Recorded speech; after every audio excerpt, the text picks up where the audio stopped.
"Can we share your fries, sir?" A single mom asked at the cafe, unaware she spoke to a billionaire. The rain had just stopped, leaving the sidewalk slick and shining under the soft light of the late afternoon. Marin stepped into the small lakeside cafe, one hand holding her son's and the other clutching a damp, folded umbrella. The autumn breeze had tangled her blonde hair, and the faint chill lingered on her clothes. "Come on, sweetie," she whispered. 5-year-old Theo looked up at her with sleepy eyes and a tired smile. His tiny boots squeaked softly against the floor as they stepped inside. Warm air greeted them with the scent of roasted coffee beans and crisp French fries. The outdoor seating was soaked, forcing everyone inside. Marin scanned the room, hopeful. Her heart sank. The only available spot was half of a small 2-person table in the back, already taken by a man in a charcoal coat. He sat alone, flipping through a folder, a plate of golden fries in front of him, barely touched. Marin hesitated, then approached the counter. She ordered a small latte and a warm milk. Opening her worn leather wallet, she counted the few coins left. A grocery discount card and a faded baby photo of Theo rested inside. She smiled at the cashier, then turned to scan the cafe once more. The young barista leaned over and said gently, "You can ask the gentleman over there. He seems fine, polite, quiet." Marin hesitated, then walked over. "Excuse me," she said softly. "Would you mind if we sat here?" "Just for a few minutes." The man looked up. His eyes were sharp but unreadable. He studied her for a beat, then glanced at Theo. Without a word, he nodded and gestured toward the empty seat. "Thank you," Marin said, helping Theo into his chair. She handed him his milk, sat down, and sipped her coffee, trying not to show how tired she was. They sat quietly. The man continued reading. Marin removed Theo's raincoat and brushed damp hair from his forehead. The boy's eyes drifted toward the plate of fries. He did not speak, but his longing was obvious. Marin noticed. She leaned down and whispered something. Theo shook his head, a little embarrassed. Marin looked back at the man. Then, with a breath, she sat upright. "Can we share your fries, sir?" she asked, cheeks pink. "I'll pay for them. I just didn't have enough for food today." The man paused mid-page. He looked up at her. For a moment he said nothing. Then he smiled, just barely, and slid the plate toward the center. "They're better when shared anyway," he said. "Thank you," Marin said softly. Theo's face lit up as he reached for a fry, taking it carefully, as if it were precious. The man's smile deepened. For the first time in days, it felt real. Marin rose to grab napkins. Behind the counter, 2 baristas leaned toward each other. "Do you know who that is?" one whispered. "That's Elian Drake. The billionaire? The tech guy." "That's him." Elian heard them but showed no reaction. He exhaled slowly, his faint smile still in place. When Marin returned, unaware of the whispers, she said to Theo, "Say thank you properly, sweetheart." Theo straightened. "Thank you, sir. You're really kind." Elian looked at the boy, then at Marin. He studied them for a long moment, then, for the first time that day, closed his folder and set it aside. They ate together. At first, in silence. Then Theo began chatting about dinosaurs, puddles, and his favorite bedtime story. Marin let him talk freely, sipping her coffee, content. Elian listened. He laughed more than once, a sound unfamiliar yet welcome. When the meal ended, Marin reached into her bag. "I'll pay for our drinks and the fries," she said. The server waved her off. He already took care of it. Marin turned to Elian. She didn't gush or fumble. She simply nodded. "I'll pay it forward. That's how I balance kindness." Elian didn't reply, but the way she said it, grateful, not dependent, stayed with him. They parted without names, without promises, just a shared plate of fries, and laughter that lingered longer than the rain.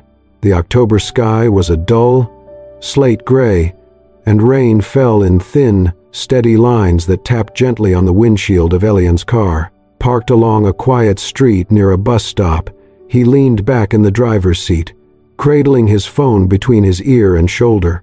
He often came here to make calls, out of the office, away from boardrooms, for a moment of peace. His assistant's voice droned on, listing meetings and contracts, but Elian's eyes drifted toward the sidewalk.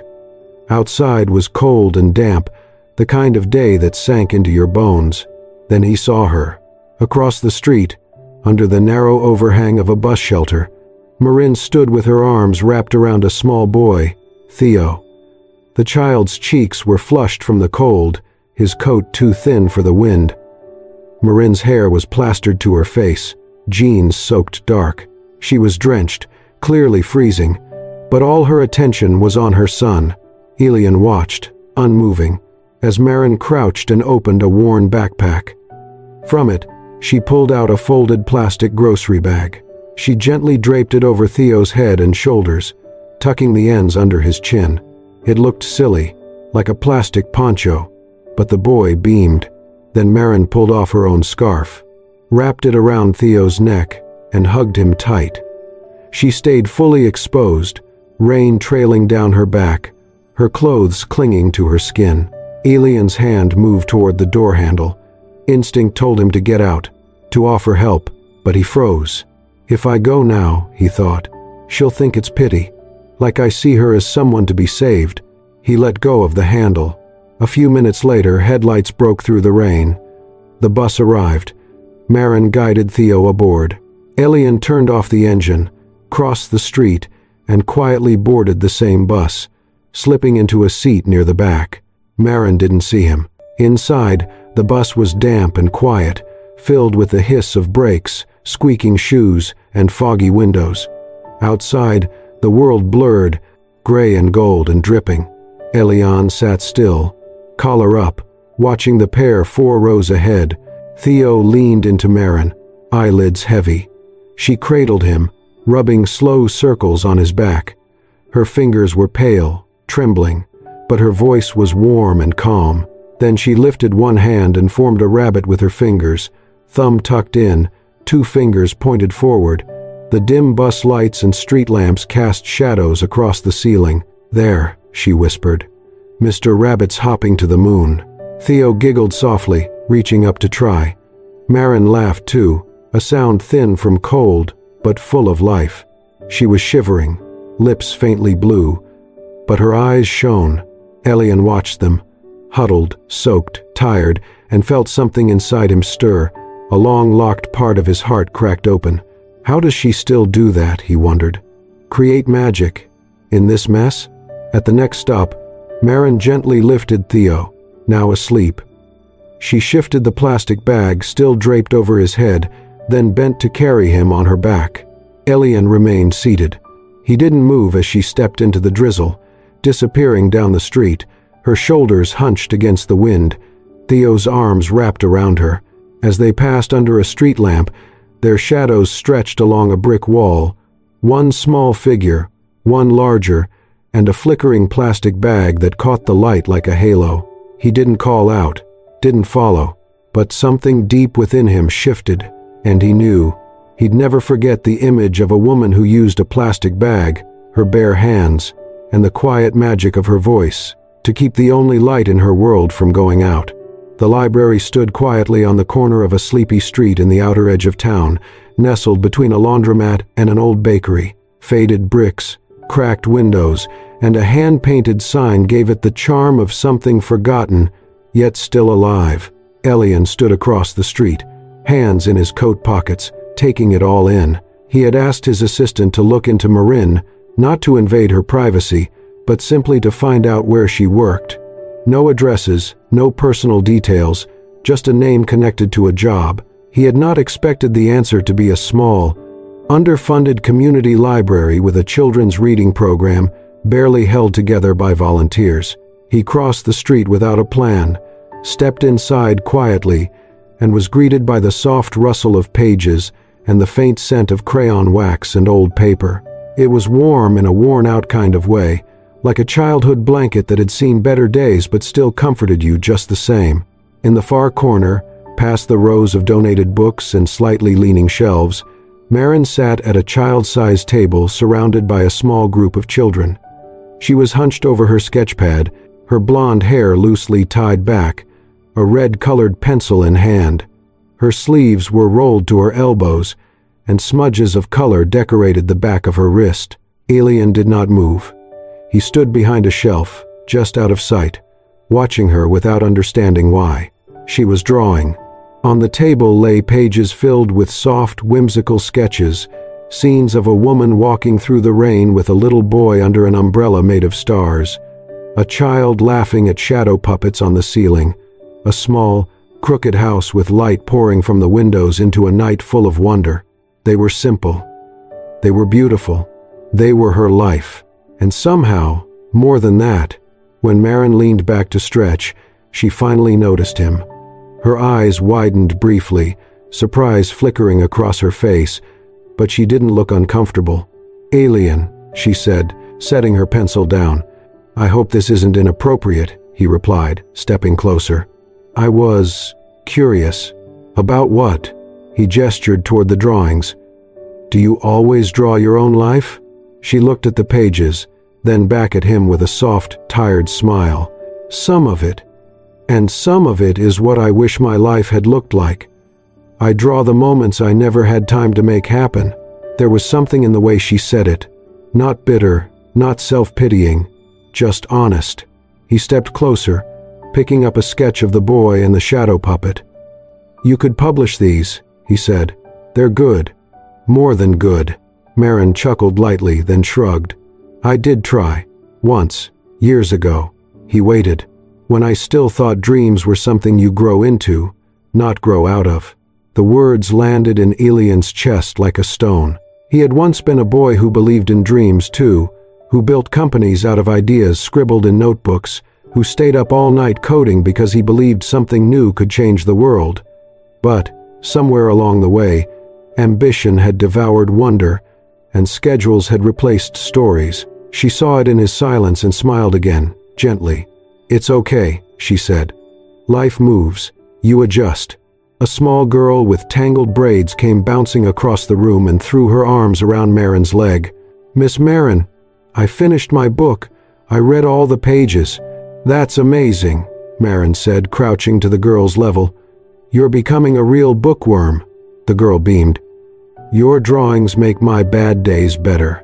Maren's face softened, her hand brushing a curl out of the girl's eyes. Alien watched it all, quietly, still holding the sketch in his hand. He did not say what he was thinking, that he had seen more meaning in the last 5 minutes here than in 100 shareholder meetings, that he had forgotten how powerful quiet joy could be, that her art and her presence were not just comforting, they were necessary. Instead, he set the sketch down, met her eyes, and nodded once. He did not know what came next, but in that moment, for the first time in a very long time, he wanted to know. The wind was still, but the sky above the city pulsed with the kind of heaviness that always came before rain. The sun was beginning its slow descent behind the towers of glass and steel, casting long, golden shadows across the stone paths of the park near Elian's headquarters. He sat slumped on a weathered bench under an oak tree, his coat unbuttoned, tie loosened, hands clasped between his knees. His head was bowed, as if gravity itself had finally claimed him. For once, he did not care how he looked, who passed by, or what headlines might follow. He had just walked out of a grueling 5-hour meeting that ended in the collapse of a multi-million-dollar deal, months of negotiations gone in a single sentence. Worse than the loss was the emptiness that followed. Not frustration, not even anger, just silence. He closed his eyes, trying to breathe, but even that felt like work. A soft crunch of gravel broke the quiet. He ignored it. Then a voice, familiar, low and kind. "You look like someone who skipped lunch." He opened his eyes and turned his head. Maren stood just a few feet away, a tote bag of groceries in one hand, her coat buttoned all the way up, wisps of blonde hair brushing her cheeks in the wind. She wasn't smiling, not exactly, but there was warmth in her expression, and something else too. Recognition. Not of the CEO, not of the billionaire, but of the human being on the bench. "I'm a mom," she added, easing herself down beside him. "We detect that like smoke." He blinked, surprised. Then, to his own astonishment, he laughed. Just a short, quiet sound, but real. Marin reached into her bag and pulled out a granola bar. It was cracked nearly in half, still wrapped in foil, like it had been at the bottom of her bag for days. She held it out to him without ceremony. "Emergency snack," she said. "Best I've got." He took it, their fingers brushing for a moment. "Thanks." "You're welcome." They unwrapped their halves in silence and ate side by side. There was no pressure to talk, no polite small talk or prying questions. The bench creaked slightly under their weight. A flock of birds flew low across the treetops. The sun slipped further behind the skyline, its last rays dancing on the windows of distant buildings. Elian glanced at her from the corner of his eye. She was looking straight ahead, calm, her posture relaxed, as if this, sitting next to a weary man with too much on his mind, was something natural to her.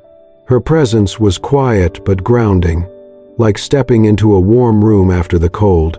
He wanted to say something, about the failed deal, about the board's disappointment, about how, despite all the success, he still sometimes felt like that uncertain kid from nowhere, trying not to fall apart in front of the world. But he said nothing, and still, it felt like she understood. They sat that way for a while, the city growing darker around them. Then, as she rose to her feet, brushing crumbs from her coat, Marin turned to him and said softly, "You're allowed to fall apart, you know. Even machines need maintenance." Elian looked up at her, his throat tight. She smiled, not pitying, just real. "See you around," she added, adjusting the grocery bag on her shoulder. He nodded, his voice gone for the moment. She walked away, her footsteps light but certain, disappearing down the path lined with autumn leaves. Elian sat there a little longer, watching the place where she had been. He felt no sudden clarity, no dramatic realization, just lighter, like someone had seen him. Not his resume, not his title, but him, and chosen to sit beside him anyway. He looked down at the empty wrapper in his hand and smiled. Sometimes, the smallest acts of care were the ones that stayed with you the longest. The air inside the bakery was thick with the scent of warm cinnamon, melting sugar, and baked bread. It was nearing closing time, and the shop had quieted down to a few lingering customers and the soft hum of ovens cooling. Behind the counter, Marin moved slowly, wiping surfaces, boxing leftover pastries, her movements precise but sluggish. She had come straight from a long shift at the library. No dinner, no break, just enough time to change her shirt in the back room and tie her hair into a loose ponytail. Her hands trembled slightly as she counted change from the till, her skin pale under the fluorescent light. Elian stepped in with the intention of grabbing something quick. He had just finished a late meeting and remembered the bakery stayed open past 7. He saw her before she saw him. Her shoulders slumped, her eyes hollow with exhaustion, yet she still managed to thank each customer with a tired but genuine smile. She turned to grab a tray behind the counter, then suddenly, without warning, her knees buckled. Her body crumpled behind the register with a soft thud. "Elian!" "Help!" someone shouted. He was already moving. By the time a staff member reached for the phone to call an ambulance, Elian had Marin in his arms. She was burning with fever and frighteningly light. "Do not call an ambulance," he said firmly but calmly. "I'm taking her to my office building. There's medical staff on site." He carried her out, shielding her from the cold night air, whispering reassurances even though she could not hear them. Inside the sleek, dimly lit wellness suite on the top floor of Elian's building, Marin lay unconscious on a leather sofa. An on-call nurse had quickly set up a saline IV and checked her vitals. She was dehydrated, overheated, and worn past her limit. Elian sat nearby, silent, guilt pressing into his chest. A soft knock broke the silence. The door opened, and a small figure rushed in. Theo. He was holding his mother's bag in both arms. Someone, likely the bakery manager, had brought him over. Elian stood to meet him, but the boy didn't pause. He made a beeline for Marin, climbing up onto the sofa beside her. His eyes widened, but there were no tears, only focus. Theo set the bag down, unzipped it, and pulled out a tiny thermos. He poured the contents into a paper cup and placed it on the table. Honey water, lukewarm. Next, he grabbed a small towel and walked to the nearby sink. He dampened it with practiced care, wrung it out, and returned to gently lay it across his mother's forehead. Finally, he pulled the blanket up to her shoulders, smoothing it with both hands. Then, he leaned in close, his little face just inches from hers, and whispered, "When Mom sleeps, I protect her, 'cause she always protects me." Elian turned away. It was too much. Not the sight of the boy. There was nothing pitiful about Theo, but the weight of what it meant. The calm, patient love in his movements, the way he cared for her with the seriousness of someone twice his age. This was not a child playing nurse. This was a boy who had learned, far too young, what it meant to step up when the world stepped back. Elian's throat tightened. They do not need saving, he thought. They just need someone who will not walk away. When Marin stirred sometime later, she blinked up at the unfamiliar ceiling, then turned her head slightly to see Elian seated across from her, still in his suit, still waiting. Theo had curled up at her side, asleep now, one small hand resting over hers. Marin tried to sit up, wincing. Elian moved forward quickly, but gently. "Do not push yourself," he said. "You just need rest. Nothing more." Her voice was hoarse. "I'm sorry. I didn't mean to." "You don't have to apologize," he said, cutting her off, his tone soft but firm. He paused, searching her face for the right words. "You're not alone, Marin," he said. "You never were. You just needed someone to notice." She looked at him, truly looked, not surprised, not overwhelmed, just quiet, grateful, seen. And in that silence, Elian knew with a certainty that settled deep in his chest, he was not going anywhere. The offer came quietly, without ceremony. One morning, after dropping Theo off at preschool, Marin arrived home to find a thin folder waiting on her doorstep. No logo, no envelope, just her name written in soft blue ink. Inside was a proposal, a part-time creative consultant role on a children's storytelling app being developed by one of Elian's companies. The note clipped to the top read, "No strings, just an idea. You're already doing the work, this just makes it official. E." She reread it 5 times. Then again, slower. It was not a gift. It was not a rescue. It was an opportunity, real, structured, and clear. The project details were thoughtful and well-planned. Weekly hours, flexible scheduling, a team of editors and illustrators, and a clear creative direction. It was professional, and yet personal. After 2 days of consideration and quiet prayer over a mug of tea, Marin accepted. Her first day began with a key card and a tour of the design wing. Hushed hallways, vibrant concept boards, the hum of minds at work. Her desk was small but perfect, tucked beside a wide window overlooking the courtyard. A sketch pad and a set of artist pens had been placed there in a neat bundle, like someone had thought carefully about what she would need before she even arrived. The nameplate read simply, "Marin Caldwell, Creative Development." She touched it with her fingertips, almost in disbelief. The work was natural to her. She reviewed storylines, created character sketches, drafted visual samples for the user interface, tasks she had only dreamed of doing one day in some distant life. Every so often, Elian would appear, not as a looming executive, but as a curious mind. Sometimes he brought feedback on layout, other times he simply set a steaming mug of ginger tea on her desk with a quiet, "Heard you didn't sleep much. Moms forget themselves too often." He never lingered, just smiled, then vanished down the hallway. Still, those moments stayed with her longer than she expected. She caught herself looking toward the door more than once. One afternoon, she was sketching a forest scene, soft leaves, glowing fireflies, a mother owl tucking her baby into a nest, when she sensed someone behind her. She turned her head and nearly jumped. Elian stood there. Close, too close, really, but still, unassuming. He was watching the drawing. "Oh," she murmured, startled. "I didn't hear you."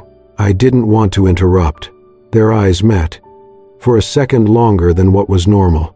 Neither of them moved. Then, almost at the same time, they turned away, both suddenly preoccupied with anything else. Papers, windows, the time. Maren smiled to herself. So did Elian. Whatever it was, it stayed unspoken. But it was there. Days passed.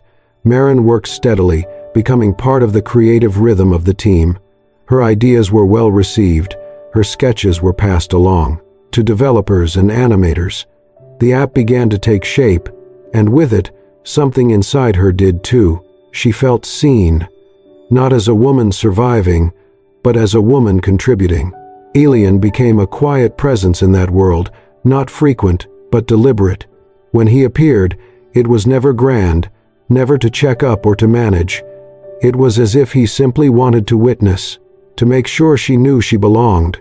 There were moments, glances, shared jokes over font choices. A time he reached past her to plug in her charger, and their hands touched, just briefly, just enough. Those moments stayed suspended in the air long after they ended. But nothing was rushed, nothing was named. One evening, as she packed up her things, Maren paused at the window by her desk. Outside, the lights in the courtyard flickered on, and shadows of leaves danced across the pavement. She looked down at her badge, at her folder of sketches, at her nameplate. She had a place here, and not because someone pitied her, because someone believed she was good enough to be here. That changed everything. The new apartment was small, just 2 bedrooms, 1 bathroom, a creaky floorboard in the hallway. But to Maren and Theo, it felt like a dream. Sunlight streamed through the windows, warming the worn hardwood and soft beige walls. The air held a faint scent of lemon cleaner and fresh paint. On the tiny balcony, Maren had placed a clearance sale plant, and the kitchen still smelled faintly of pancakes from that morning. Theo stood in his new room, eyes wide as he stared at the desk where a green backpack sat, zipped neatly. "Is this mine?" he asked, barely above a whisper. "All yours," Maren smiled, kneeling beside him. "And it comes with matching shoes." He looked down at his sneakers, brand new, white with blue lightning bolts. He wiggled his toes. "They feel like running fast." "You're gonna need them," she said. "Kindergarten's serious business." Theo laughed, then hugged her tightly. "I like our new home, Mommy. It smells like pancakes, and your hugs." Later that week, Maren taped Theo's drawings to the wall. Stick figure families, rainbow skies, one surprisingly good dinosaur in boots. She stood back, admiring them like prized artwork. That afternoon, Elian stopped by. He had texted earlier, asking if she had a minute to review some feedback on the children's app. When she said yes, he arrived holding papers and a small bag. "For Theo," he said as she opened the door. Inside were crayons, markers, and a stack of fresh drawing paper. Maren raised an eyebrow. "You know you're setting a dangerous precedent, right? He'll have to design our company logo for free someday," Elian replied with a small grin. Theo peeked from his room, then ran forward. "What's that?" "Supplies," Elian said. "For our top artist." Theo took the bag with both hands but didn't open it. Instead, he looked up at Elian. "Wait," he said, then darted back into his room. He returned with a folded drawing, creased and soft around the edges. He handed it to Elian gently. "It's us, from when we met, when you shared your fries." Elian unfolded it. 3 stick figures sat at a round table beneath a glowing yellow light.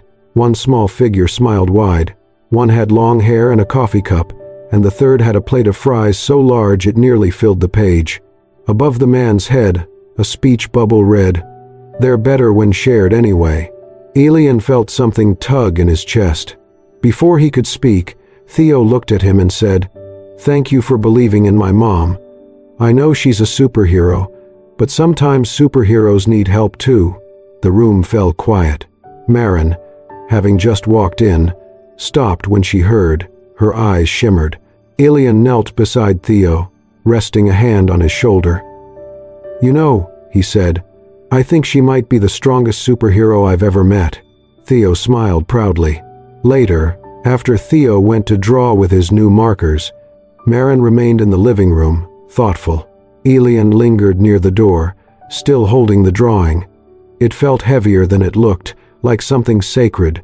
Marin glanced toward the wall where Theo had taped another picture of that same cafe moment. "You didn't have to bring him anything," she said softly. "I wanted to," Ilian answered. She nodded, eyes gentle. "He gets it from you, that heart." Their eyes met, no words, just something shared in the silence. Outside, the sky shifted toward gold. Inside, between fading sunlight and scattered crayon boxes, something unspoken settled in the quiet. Kindness, connection, and maybe, slowly, the beginning of something more. The air held that unmistakable feeling of late autumn, cool, crisp, with a faint scent of fallen leaves and golden light softening the edges of the day. Change did not feel like a threat anymore. It felt like a promise. The Children's Tech Expo buzzed with energy. Booths stretched across the venue, bursting with color and laughter. Near the main stage, a banner fluttered gently. "Little worlds, stories that grow with you." Marin stood just off stage, watching Theo climb the steps in his blue sweater, sneakers squeaking softly. In one hand, he carried a bundle of colored markers. On the giant screen behind him, his drawing came to life in real time.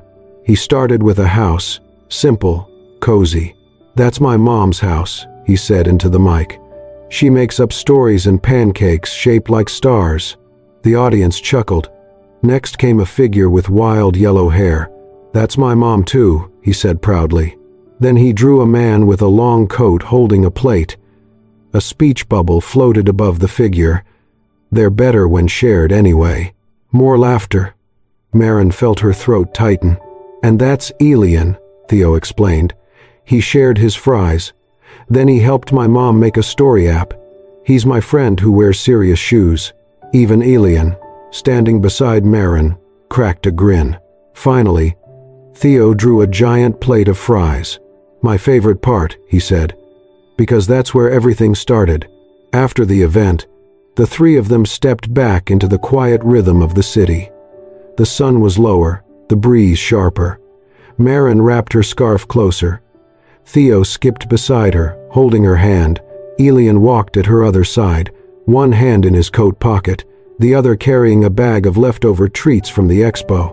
They did not speak much, but silence had never felt more comfortable. As they reached the corner, Theo looked up. "Can we go back? To the cafe?" Marin glanced at Ilian. He raised an eyebrow. "Your call." She nodded. The cafe was quieter than she remembered. Same warm smells, same tiny tables, same creaky floorboard near the counter. Marin felt the memory wash over her, the awkward moment, the question that changed everything. Ilian ordered fries before anyone sat down. When the plate arrived, it was full to the brim. Marin blinked. "Ambitious," she said. "I learn from the best," he replied. Theo reached out, then paused, his tone suddenly serious. "We have to share again. That's how everything started." Marin let out a soft laugh. "You're right." Ilian looked at her, not expectant, just present. She picked up the plate, slid it across the table and said gently, "They still taste better when shared, don't they?" Ilian smiled, not with charm, not for show, just honestly. He nodded, and that was enough. No big speeches, no labels, just the quiet decision to stay in each other's lives. Outside the window, the sky glowed amber, the lake catching the fading light. From the street, through the cafe's glass, someone might have seen them. A woman with gold-streaked hair, a boy with bright eyes, and a man finally at ease. They sat close. They laughed. They passed the fries, still warm, still shared, no longer his, no longer hers, just theirs. And that was everything. If this story touched your heart, reminded you of the quiet power of kindness, and made you believe again in second chances, don't forget to support us. Subscribe to Soul-Stirring Stories and hit the hype button to help us keep bringing you heartfelt tales that heal, inspire, and stay with you long after they end.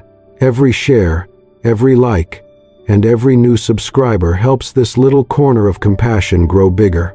Thank you for watching, and remember, sometimes, all it takes is a plate of fries to change a life. See you in the next story.